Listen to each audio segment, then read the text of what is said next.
कोठवा उठवला पिया हो महला उठवला कोठवा उठवला पिया हो महला उठवला काहे ना उठवला पिया हो अरे काहे ना उठवला पिया हो शिव के शिवलवा काहे ना उठवला पिया हो शिव के शिवलवा शिव के मंदिरवा पिया हो झाड़ू लगाइब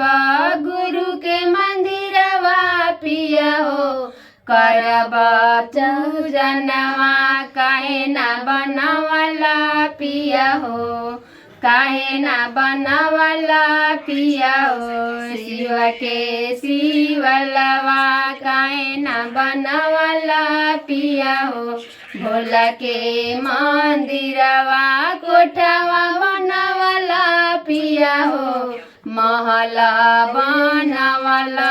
कोठवा बनवला पिया हो महला बनवला काहे ना बनवला पिया हो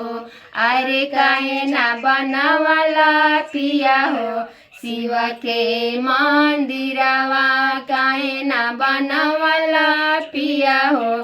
शिव के मंदिरवा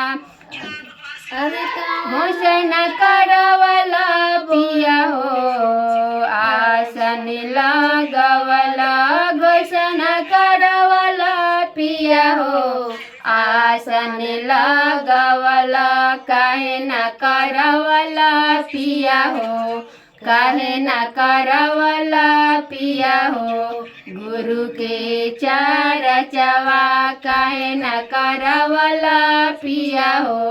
गुरु के चरचवा कोठवा उठवला पिया हो महला उठवला कोठवा उठवला पिया हो महला उठवला काहे ना उठवला पिया हो अरे काहे ना उठवला पिया हो शिव के मंदिरवा काहे ना उठवला पिया हो शिव के मंदिरवा बाबा के मंदिरवा पिया हो जलवा चढ़ाइब भोला के मंदिरवा पिया हो हवन करइब काहे ना ले अइला पिया हो अरे काहे ना ले अइला पिया हो आम के लकड़िया काहे ना ले अइला पिया हो आम के लकड़ी दामन लगवला पिया हो मड़ुआ लगवला दामन लगवला पिया हो मड़ुआ लगवला काहे ना लगवला पिया हो अरे काहे ना लगवला पिया हो